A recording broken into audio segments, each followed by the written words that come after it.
The Valley of the Lost. As a wolf spies upon its hunters, John Reynolds watched his pursuers. He lay close in the thicket on the slope, a red inferno of hate seething in his heart. He had ridden hard. Up the slope behind him, where the dim path wound up out of Lost Valley, his crank-eyed mustang stood, head drooping, trembling after the long run. Below him, not more than 80 yards away, stood his enemies, fresh come from the slaughter of his kinsmen. In the clearing fronting Ghost Cave they had dismounted and were arguing among themselves. John Reynolds knew them all with an old bitter hate. The black shadow of feud lay between them and himself. The feuds of early Texas have been neglected by chroniclers who have sung the feuds of the Kentucky mountains. Yet the men who first settled the Southwest were of the same breed as those mountaineers. But there was a difference. In the mountain country, feuds dragged on for generations. On the Texas frontier, they were short, fierce, and appallingly bloody. The Reynolds-McCrill feud was long, as Texas feuds went. 15 years had passed since old Esau Reynolds stabbed young Braxton McCrill to death with his Bowie knife in the saloon at Antelope Wells, in a quarrel over range rights. For 15 years the Reynoldses and their kin, the Brills, Allisons, and Donnellys, had been at open war with the McCrills and their kin, the Killehers, the Fletchers, and the Ords. There had been ambushes in the hills, murders on the open range, and gunfights on the streets of the little cow towns. Each clan had rustled the other's cattle wholesale. Gunmen and outlaws, called in by both sides to participate for pay, had spread a reign of terror and lawlessness throughout the vicinity. Settlers shunned the war-torn range. The feud was become a red obstacle in the way of progress and development, a savage retrogression which was demoralizing the whole countryside. Little John Reynolds cared. He had grown up in the atmosphere of the feud, and it had become a burning obsession with him. The war had taken fearful toll on both clans, but the Reynoldses had suffered most. He was the last of the fighting Reynoldses, for old Esau, the grim old patriarch who ruled the clan, would never again walk or sit in a saddle with his legs paralyzed by McCrill bullets. John had seen his brothers shot down from ambush or killed in pitched battles. Now the last stroke had well-nigh wiped out the waning clan. John Reynolds cursed as he thought of the trap into which they had walked in the saloon at Antelope Wells, where without warning their hidden foes had opened their murderous fire. There had fallen his cousin, Bill Donnelly, his sister's son, young Jonathan Brill, his brother-in-law, Job Allison, and Steve Kearney, the hired gunman. How he himself had shot his way through and gained the hitching rack, untouched by that blasting hail of lead, John Reynolds hardly knew. But they had pressed him so closely he had not had time to mount his long-limbed, rangy bay, but had been forced to take the first horse he came to, the crank-eyed, speedy, but short-winded mustang of the dead Jonathan Brill. He had distanced his pursuers for a while, had gained the uninhabited hills and swung back into mysterious Lost Valley, with its silent thickets and crumbling stone columns, seeking to double back over the hills and gain the country of the Reynoldses. But the mustang had failed him. He had tied it up the slope, out of sight of the valley floor, and crept back to see his enemies ride into the valley. There were 5 of them.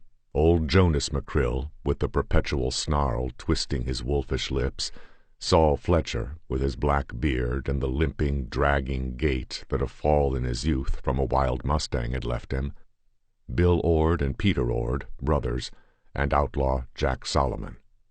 Jonas McCrill's voice came up to the silent watcher. "And I tell you he's a-hidin' somewhere in this valley. He was a-ridin' that mustang, and it didn't never have no guts. I'm bettin' it gave plumb out on him time he got this far." "Well?" It was the hated voice of Saul Fletcher. "What are we a-standin' round powwowing for? Why don't we start hunting him?" "Not so fast," growled old Jonas. "Remember, it's John Reynolds we're a-chasing. We got plenty time." John Reynolds' fingers hardened on the stock of his single-action .45. There were 2 cartridges unfired in the cylinder. He pushed the muzzle through the stems of the thicket in front of him, his thumb drawing back the wicked fanged hammer. His gray eyes narrowed and became opaque as ice as he sighted down the long blue barrel. An instant he weighed his hatred, and chose Saul Fletcher. All the hate in his soul centered for an instant on that brutal black-bearded face and the limping tread he had heard a night he lay wounded in a besieged corral with his brother's riddled corpse beside him, and fought off Saul and his brothers. John Reynolds' finger crooked, and the crash of the shot broke the echoes in the sleeping hills. Saul Fletcher swayed back, flinging his black beard drunkenly upward, and crashed face down and headlong. The others, with the quickness of men accustomed to frontier warfare, dropped behind rocks, and their answering shots roared back as they combed the slope blindly. The bullets tore through the thickets, whistling over the unseen killer's head. High up on the slope, the Mustang, out of the sight of the men in the valley, but frightened by the noise, screamed shrilly and, rearing, snapped the reins that held him and fled away up the hill path. The drum of his hoofs on the stones dwindled in the distance. Silence reigned for an instant, then Jonas McCrill's wrathful voice. "I told you he was a-hiding here. Come out of there. He's got clean away." The old fighter's rangy frame rose up from behind the rock where he had taken refuge. Reynolds, grinning fiercely, took steady aim. Then some instinct of self-preservation held his hand. The others came out into the open. "What are we a-waiting on?" yelled young Bill Ord, tears of rage in his eyes. "Here's that coyote's done shot Saul and riding hell for leather away from here, and we're a-standing round jawing. I'm a-going to—" He started for his horse. "You're a-going to listen to me," roared old Jonas. "I warned y'all to go slow, but you would come lickety-split along like a bunch of blind buzzards, and now Saul's laying there dead. If we ain't careful, John Reynolds'll kill all of us. Did I tell y'all he was here? Likely stopped to rest his horse. He can't go far. This here's a long hunt, like I told you at first. Let him get a good start. Long as he's ahead of us, we got to watch out for ambushes. He'll try to get back onto the Reynolds range. Well, we're a-going after him slow and easy, and keep him hazed back all the time. We'll be a-riding the inside of a big half-circle, and he can't get by us. Not on that short-winded Mustang. We'll just foller him and gather him in when his horse can't do no more. And I purty well know where he'll come to bay at. Blind Horse Canyon." "We'll have to starve him out, then," growled Jack Solomon. "No, we won't," grinned old Jonas. "Bill, you hightail it back to Antelope and get 5 or 6 sticks of dynamite. Then you get a fresh horse and follow our trail. If we catch him before he gets to the canyon, all right. If he beats us there and holds up, we'll wait for you, and then blast him out." "What about Saul?" growled Peter Ord. "He's dead," grunted Jonas. "Nothing we can do for him now. No time to take him back." He glanced up at the sky, where already black dots wheeled against the blue. His gaze drifted to the walled-up mouth of the cavern in the steep cliff, which rose at right angles to the slope up which the path wandered. "We'll break open that cave and put him in it," he said. "We'll pile up the rocks again, and the wolves and buzzards can't get to him. Maybe several days before we get back." "That cave's haunted," uneasily muttered Bill Ord. "The Injuns always said if you put a dead man in there, he'd come a-walking out at midnight." "Shet up and help pick up poor Saul," snapped Jonas. "Here's your own kin a-layin' dead, and his murderer a-riding further away every second, and you talk about haunts." As they lifted the corpse, Jonas drew the long-barreled six-shooter from the holster and shoved the weapon into his own waistband. "Poor Saul," he grunted. "He's sure dead. Shot plumb through the heart. Dead before he hit the ground, I reckon. Well, we'll make them damned Reynoldses pay for it." They carried the dead man to the cave, and, laying him down, attacked the rocks which blocked the entrance. These were soon torn aside, and Reynolds saw the men carry the body inside. They emerged almost immediately, minus their burden, and mounted their horses. Young Bill Ord swung away down the valley and vanished among the trees, and the rest cantered up the winding trail that led up into the hills. They passed within 100 feet of his refuge, and John Reynolds hugged the earth, fearing discovery, but they did not glance in his direction.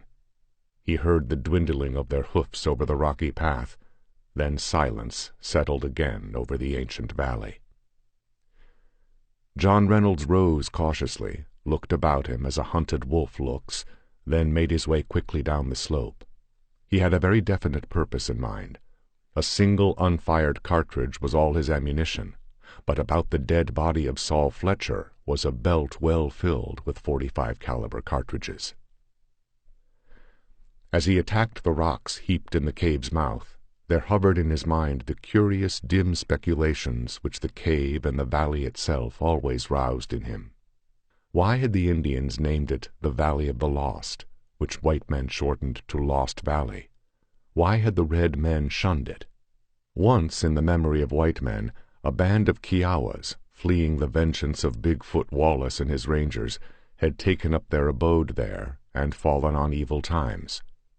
The survivors of the tribe had fled, telling wild tales in which murder, fratricide, insanity, vampirism, slaughter, and cannibalism had played grim parts. Then 6 white men, brothers, Stark by name, had settled in Lost Valley. They had reopened the cave which the Kiowas had blocked up. Horror had fallen on them, and in one night 5 died by one another's hands. The survivor had walled up the cave mouth again and departed, where none knew, though word had drifted through the settlements of a man named Stark, who had come among the remnants of those Kiowas who had once lived in Lost Valley, and, after a long talk with them, had cut his own throat with his bowie knife. What was the mystery of Lost Valley, if not a web of lies and legends? What the meaning of those crumbling stones, which, scattered all over the valley, half hidden in the climbing growth, bore a curious symmetry, especially in the moonlight, so that some people believed when the Indians swore they were half-destroyed columns of a prehistoric city which once stood in Lost Valley.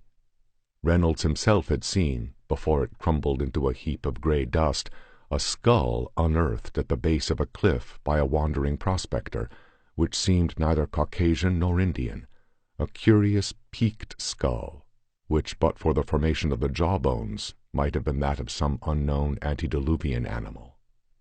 Such thoughts flitted vaguely and momentarily through John Reynolds' mind as he dislodged the boulders, which the McCrills had put back loosely, just firmly enough to keep a wolf or buzzard from squeezing through. In the main, his thoughts were engrossed with the cartridges in dead Saul Fletcher's belt. A fighting chance, a lease on life. He would fight his way out of the hills yet, would gather the remnants of his clan and strike back. He would bring in more gunmen and cutthroats to reinforce the thinning ranks. He would flood the whole range with blood and bring the countryside to ruin, if by those means he might be avenged. For years he had been the moving factor in the feud. When even old Esau had weakened and wished for peace, John Reynolds had kept the flame of hate blazing. The feud had become his one driving motive, his one interest in life and reason for existence. The last boulder fell aside. John Reynolds stepped into the semi-gloom of the cavern. It was not large, but the shadows seemed to cluster there in almost tangible substance. Slowly his eyes accustomed themselves. An involuntary exclamation broke from his lips. The cave was empty. He swore in bewilderment. He had seen men carry Saul Fletcher's corpse into the cave and come out again empty-handed. Yet no corpse lay on the dusty cavern floor. He went to the back of the cave, glanced at the straight, even wall, bent and examined the smooth rock floor. His keen eyes, straining in the gloom, made out a dull smear of blood on the stone. It ended abruptly at the back wall, and there was no stain on the wall. Reynolds leaned closer, supporting himself by a hand propped against the stone wall, and suddenly and shockingly the sensation of solidity and stability vanished. The wall gave way beneath his propping hand. A section swung inward, precipitating him headlong through a black, gaping opening. His cat-like quickness could not save him. It was as if the yawning shadows reached tenuous and invisible hands to jerk him headlong into the darkness. He did not fall far. His outflung hands struck what seemed to be steps carved in the stone, and on them he scrambled and floundered for an instant. Then he righted himself and turned back to the opening through which he had fallen. The secret door had closed, and only a smooth stone wall met his groping fingers. He fought down a rising panic. How the Macrills had come to know of this secret chamber he could not say, but quite evidently they had placed Saul Fletcher's body in it. And there, trapped like a rat, they would find John Reynolds when they returned. Then in the darkness a grim smile curled Reynolds' thin lips. When they opened the secret door, he would be hidden in the darkness, while they would be etched against the dim light of the outer cave. Where could he find a more perfect ambush? But first he must find the body and secure the cartridges. He turned to grope his way down the steps, and his first stride brought him to a level floor. It was a sort of narrow tunnel, he decided, for though he could not touch the roof, a stride to the right or the left and his outstretched hand encountered a wall, seemingly too even and symmetrical to have been a work of nature. He went slowly, groping in the darkness, keeping in touch with the walls and momentarily expecting to stumble on Saul Fletcher's body. And as he did not, a dim horror began to grow in his soul. The Macrills had not been in the cavern long enough to carry the body so far back into the darkness. A feeling was rising in John Reynolds that the Macrills had not entered the tunnel at all, that they were not aware of its existence. Then where, in the name of sanity, was Saul Fletcher's corpse? He stopped short, jerking out his six-shooter. Something was coming up the dark tunnel, something that walked upright and lumberingly. John Reynolds knew it was a man wearing high-heeled riding boots. No other footwear makes the same stilted sound. He caught the jingle of the spurs, and a dark tide of nameless horror moved sluggishly in John Reynolds' mind as he heard that halting tread approach, and remembered the night when he had lain at bay in the old corral, with his younger brother dying beside him, and heard a limping, dragging footstep endlessly circle his refuge, out in the night where Saul Fletcher led his wolves and sought for a way to come upon his back. Had the man only been wounded? These steps sounded stiff and blundering, such as a wounded man might make. No. John Reynolds had seen too many men die. He knew that his bullet had gone straight through Saul Fletcher's heart, possibly tearing the heart clear out, certainly killing him instantly. Besides, he had heard old Jonas Macrill declare the man was stone dead. No, Saul Fletcher lay lifeless somewhere in this black cavern.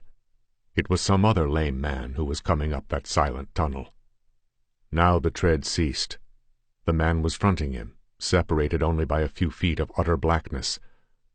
What was there in that to quicken the iron pulse of John Reynolds, who had unflinchingly faced death times without number? What to make his flesh crawl and his tongue freeze to his palate?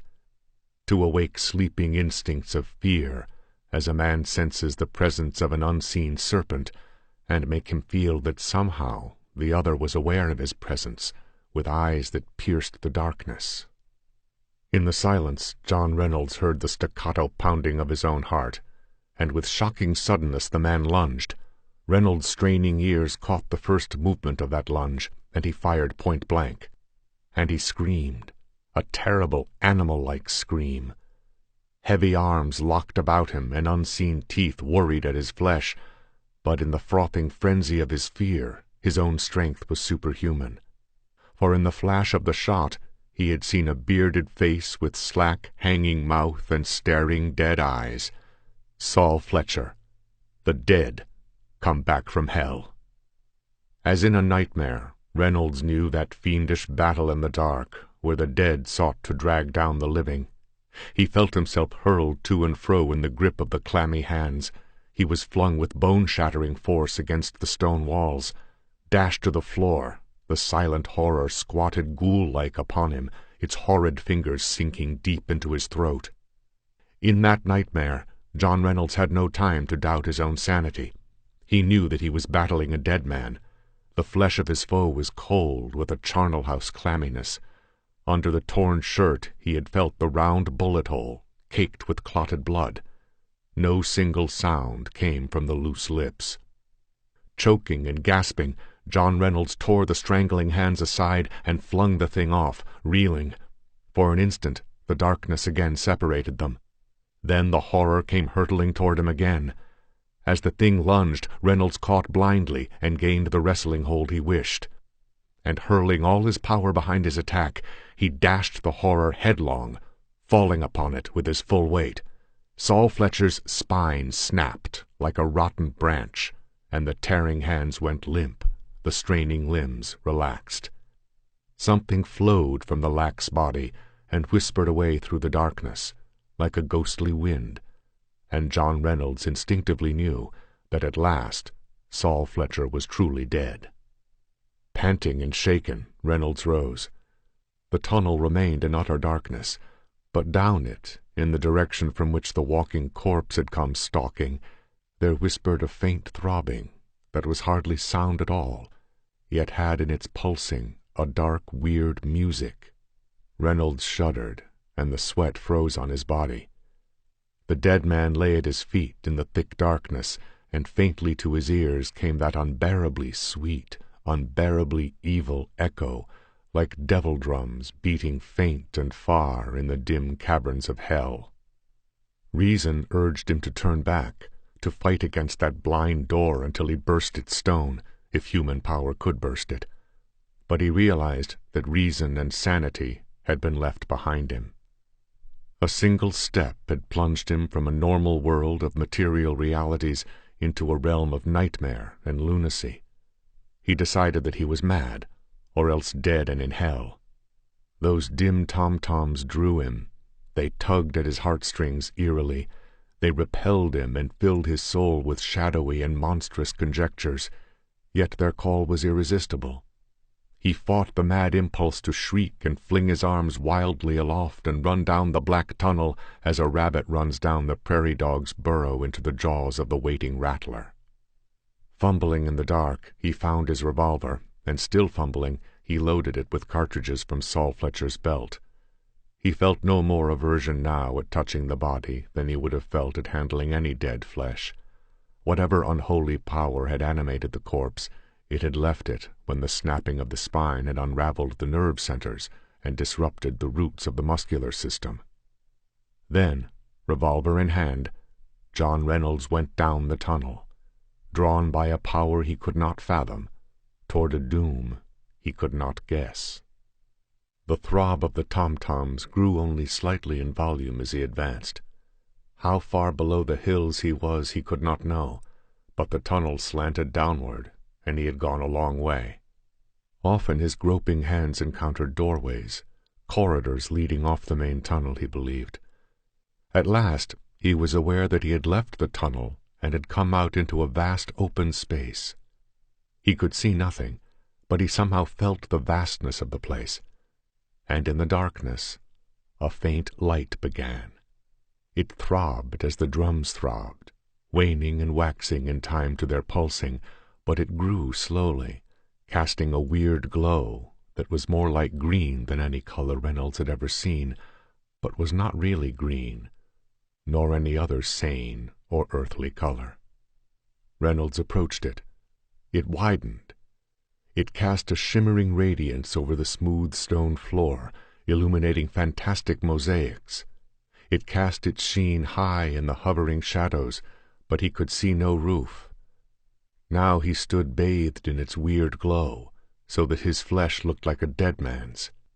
Now he saw the roof, high and vaulted, brooding far above him, like a dusky midnight sky, and towering walls, gleaming and dark, sweeping up to tremendous heights, their bases fringed with squat shadows from which glittered other lights, small and scintillant.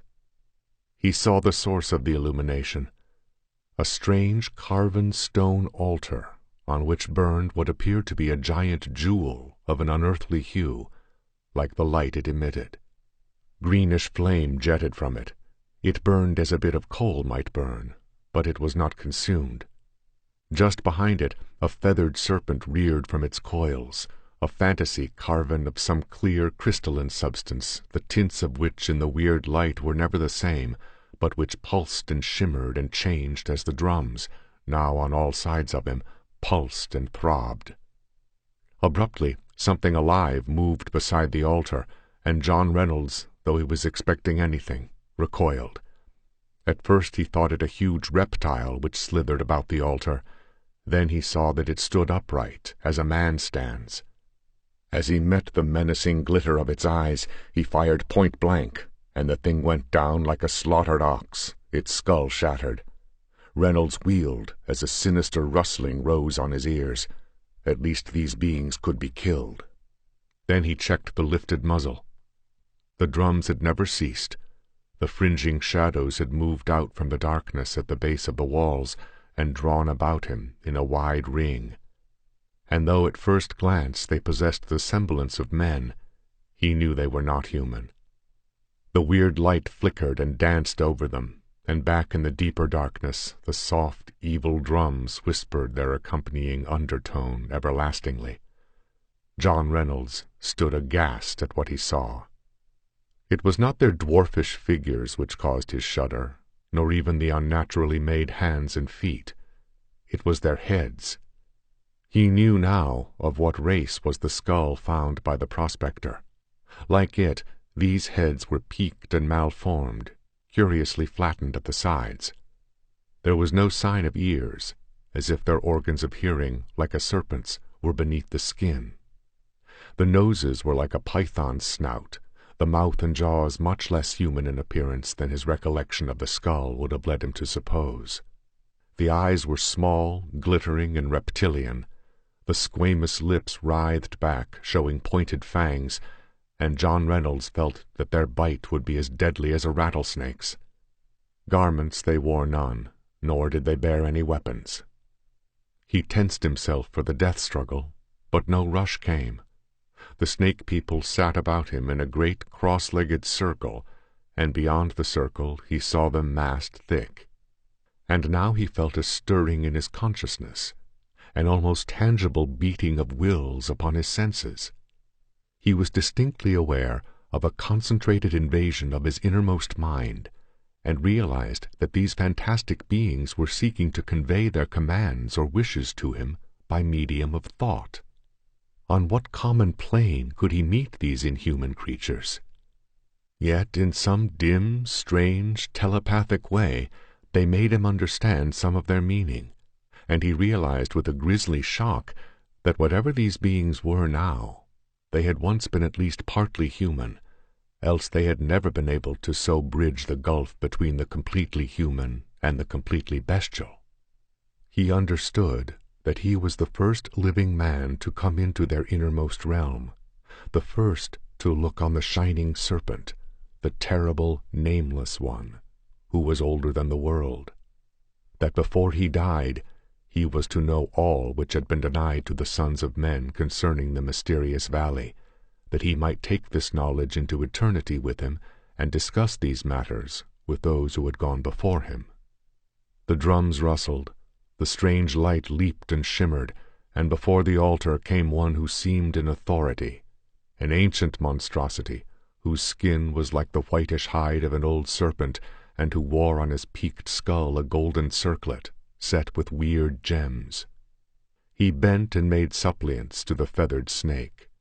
Then, with a sharp implement of some sort, which left a phosphorescent mark, he drew a cryptic triangular figure on the floor before the altar, and in the figure he strewed some sort of glimmering dust. From it reared up a thin spiral which grew to a gigantic shadowy serpent, feathered and horrific, and then changed and faded and became a cloud of greenish smoke. This smoke billowed out before John Reynolds' eyes and hid the serpent-eyed ring and the altar and the cavern itself.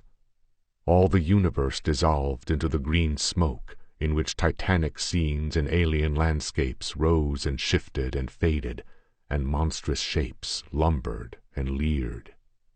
Abruptly the chaos crystallized. He was looking into a valley which he did not recognize.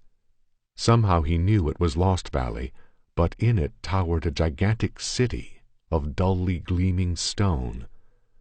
John Reynolds was a man of the outlands and the waste places. He had never seen the great cities of the world, but he knew that nowhere in the world today such a city reared up to the sky. Its towers and battlements were those of an alien age. Its outline baffled his gaze with its unnatural aspects. It was a city of lunacy to the normal eye, with its hints of alien dimensions and abnormal principles of architecture.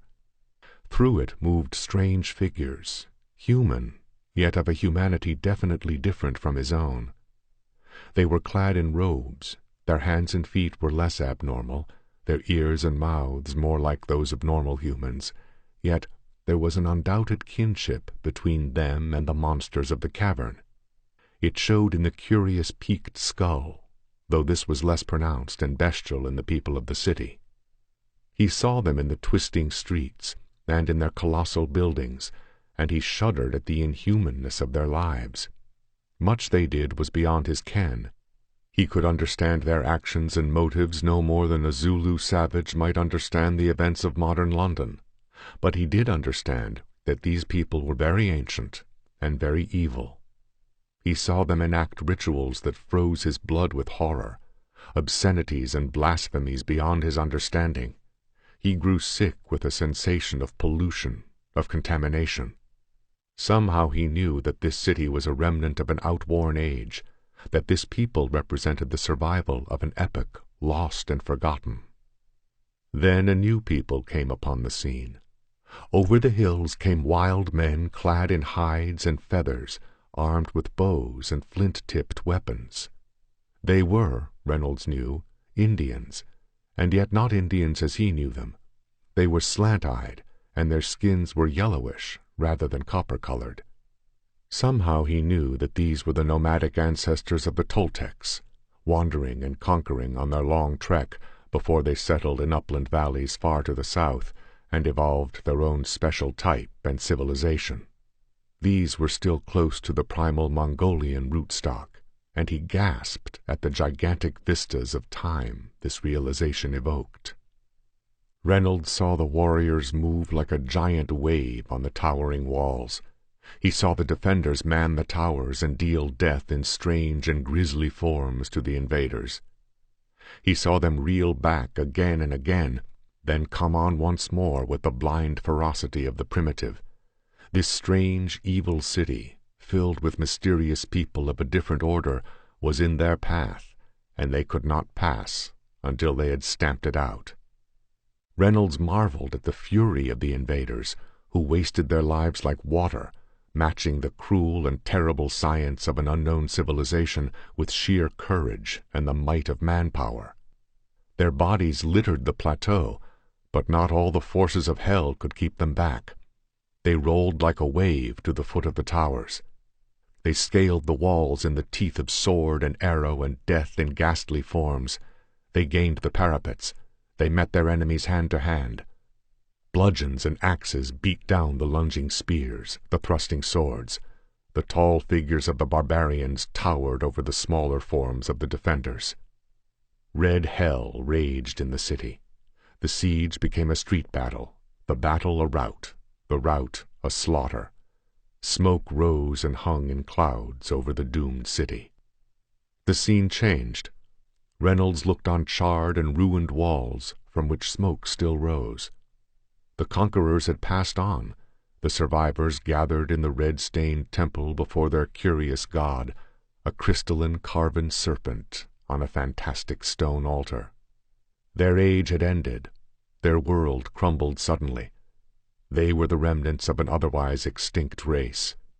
They could not rebuild their marvelous city, and they feared to remain within its broken walls, a prey to every passing tribe. Reynolds saw them take up their altar and its god, and follow an ancient man clad in a mantle of feathers and wearing on his head a gem-set circlet of gold. He led them across the valley to a hidden cave.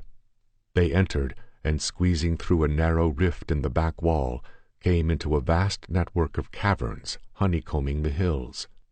Reynolds saw them at work exploring these labyrinths, excavating and enlarging, hewing the walls and floors smooth, enlarging the rift that led into the outer cavern, and setting therein a cunningly hung door, so that it seemed part of the solid wall. Then an ever-shifting panorama denoted the passing of many centuries. The people lived in the caverns, and as time passed, they adapted themselves more and more to their surroundings, each generation going less frequently into the outer sunlight. They learned to obtain their food in shuddersome ways from the earth. Their ears grew smaller, their bodies more dwarfish, their eyes more cat-like. John Reynolds stood aghast as he watched the race changing through the ages.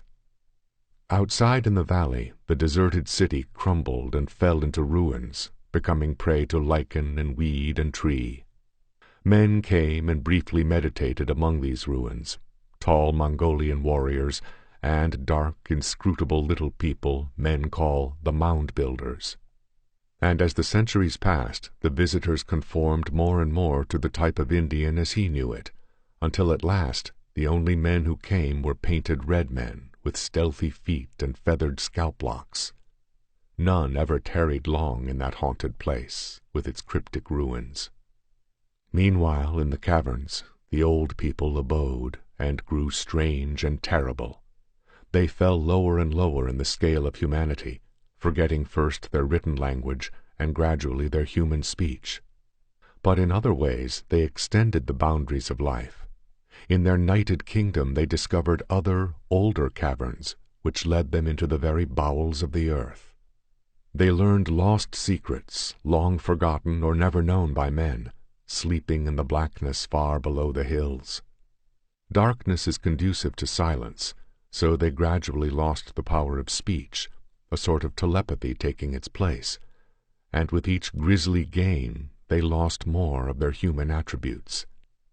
Their ears vanished, their noses grew snout-like, their eyes became unable to bear the light of the sun and even of the stars. They had long abandoned the use of fire, and the only light they used was the weird gleams evoked from their gigantic jewel on the altar, and even this they did not need. They changed in other ways. John Reynolds, watching, felt the cold sweat bead his body, for the slow transmutation of the old people was horrible to behold, and many and hideous were the shapes which moved among them before their ultimate mold and nature were evolved. Yet they remembered the sorcery of their ancestors, and added to this their own black wizardry developed far below the hills, and at last they attained the peak of that necromancy. John Reynolds had had horrific inklings of it in fragmentary glimpses of the old times, when the wizards of the old people had sent forth their spirits from their sleeping bodies to whisper evil things in the ears of their enemies. A tribe of tall, painted warriors came into the valley, bearing the body of a great chief, slain in tribal warfare. Long eons had passed. Of the ancient city only scattered columns stood among the trees. A landslide had laid bare the entrance of the outer cavern. This the Indians found, and therein they placed the body of their chief, with his weapons broken beside him. Then they blocked up the cave mouth with stones, and took up their journey, but night caught them in the valley. Through all the ages, the old people had found no other entrance or exit to or from the pits, save the small outer cave. It was the one doorway between their grim realm and the world they had so long abandoned. Now they came through the secret door into the outer cavern, whose dim light they could endure, and John Reynolds' hair stood up at what he saw. For they took the corpse and laid it before the altar of the feathered serpent, and an ancient wizard lay upon it, his mouth against the mouth of the dead, and above them tom-toms pulsed, and strange fires flickered, and the voiceless votaries with soundless chants invoked gods forgotten before the birth of Egypt. Still inhuman voices bellowed in the outer darkness, and the sweep of monstrous wings filled the shadows.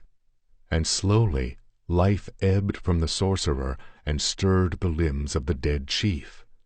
The body of the wizard rolled limply aside, and the corpse of the chief stood up stiffly. And with puppet-like steps and glassy, staring eyes, it went up the dark tunnel and through the secret door into the outer cave. The dead hands tore aside the stones, and into the starlight stalked the horror. Reynolds saw it walk stiffly under the shuddering trees, while the night things fled gibbering. He saw it come into the camp of the warriors. The rest was horror and madness, as the dead thing pursued its former companions and tore them limb from limb. The valley became a shambles before one of the braves, conquering his terror, turned on his pursuer and hewed through its spine with a stone axe. And even as the twice-slain corpse crumpled, Reynolds saw, on the floor of the cavern before the carved serpent, the form of the wizard quicken and live as his spirit returned to him from the corpse he had caused it to animate. The soundless glee of incarnate demons shook the crawling blackness of the pits, and Reynolds shrank before the verminous fiends gloating over their newfound power to deal horror and death to the sons of men, their ancient enemies. But the word spread from clan to clan, and men came not to the Valley of the Lost. For many a century it lay dreaming and deserted beneath the sky.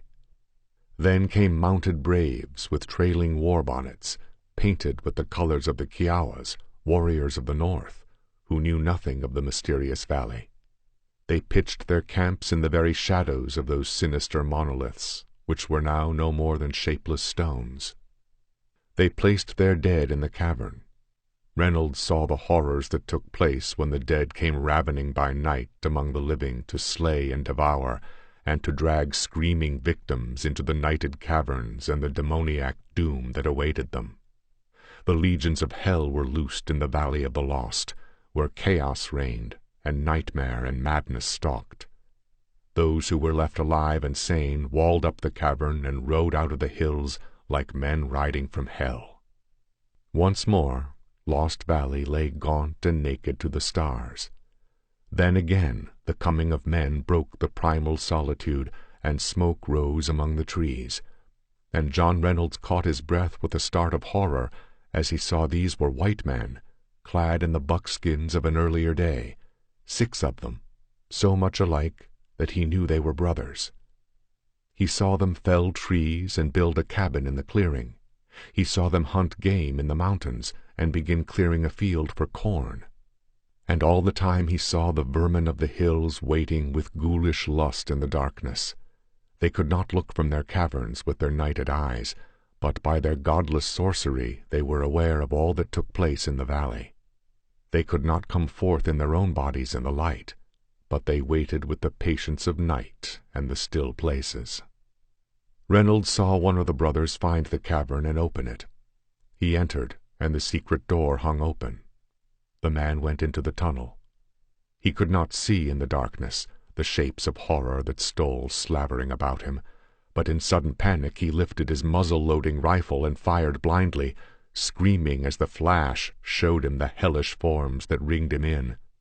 In the utter blackness following the vain shot, they rushed, overthrowing him by the power of their numbers, sinking their snaky fangs into his flesh. As he died, he slashed 6 of them to pieces with his bowie knife, but the poison did its work quickly.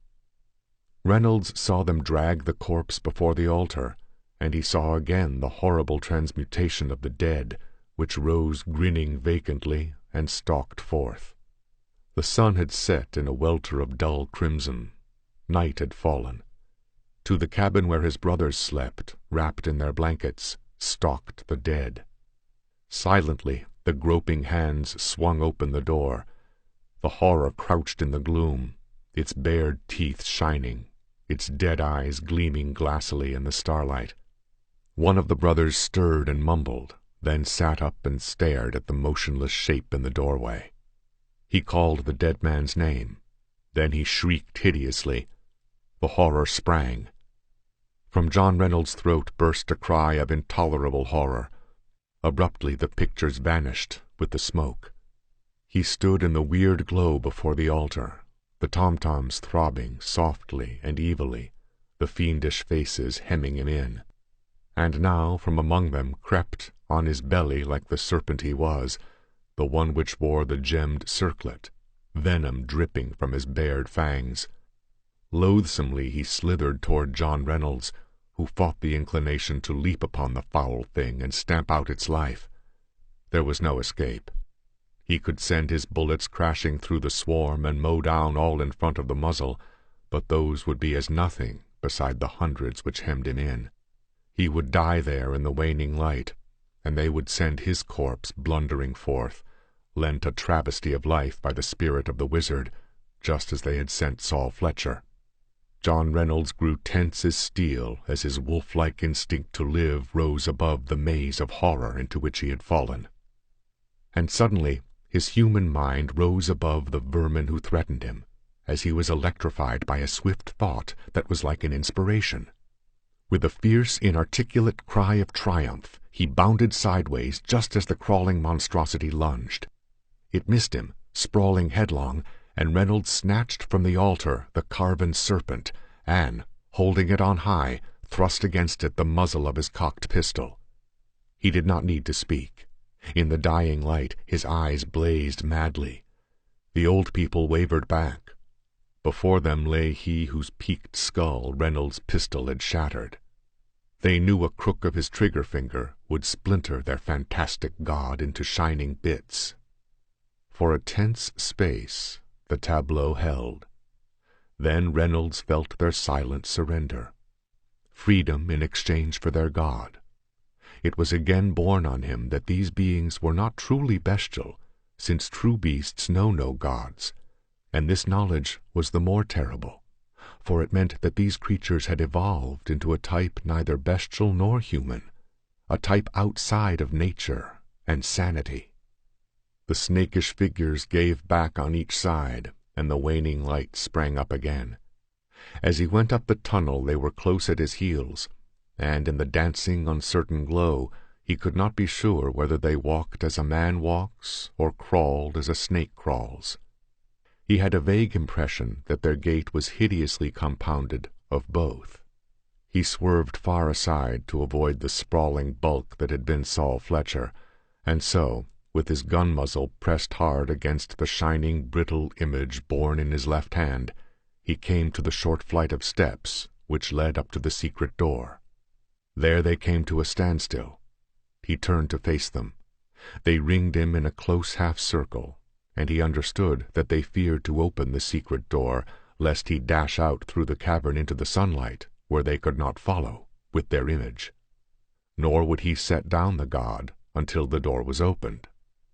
At last they withdrew several yards, and he cautiously set the image on the floor at his feet, where he could snatch it up in an instant.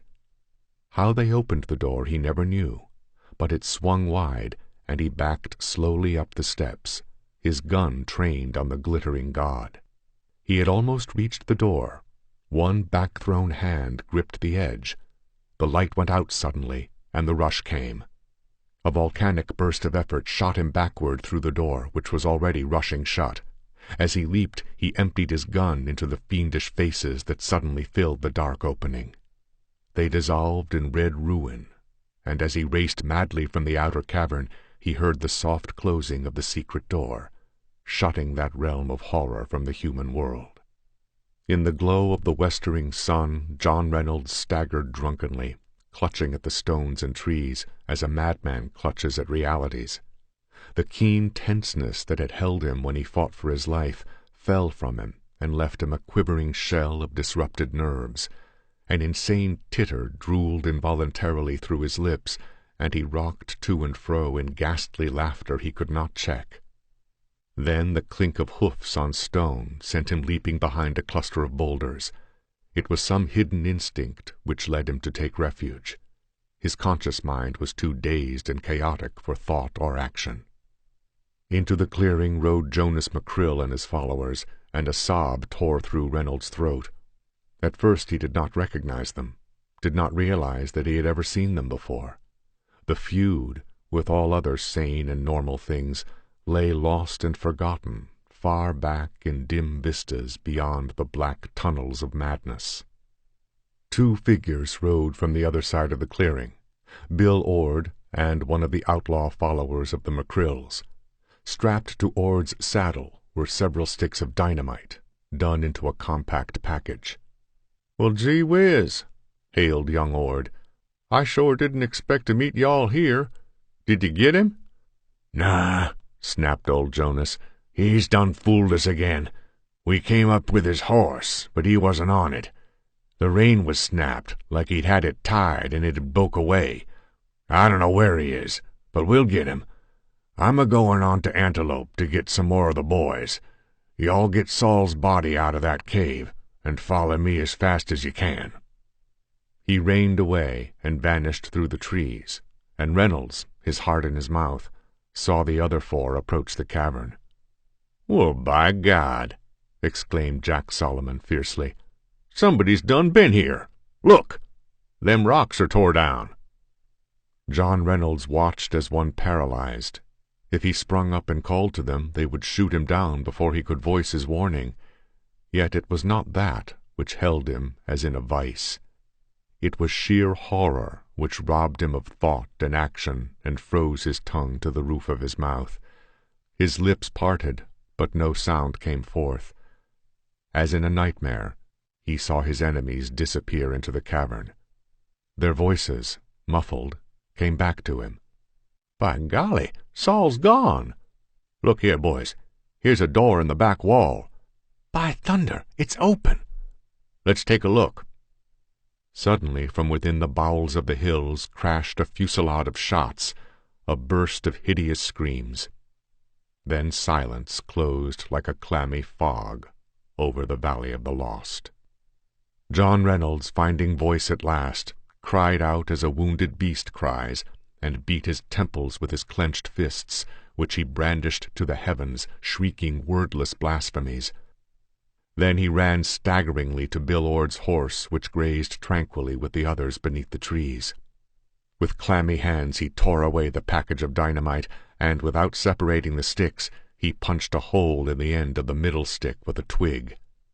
Then he cut a very short, piece of fuse, and slipped a cap over one end, which he inserted into the hole in the dynamite.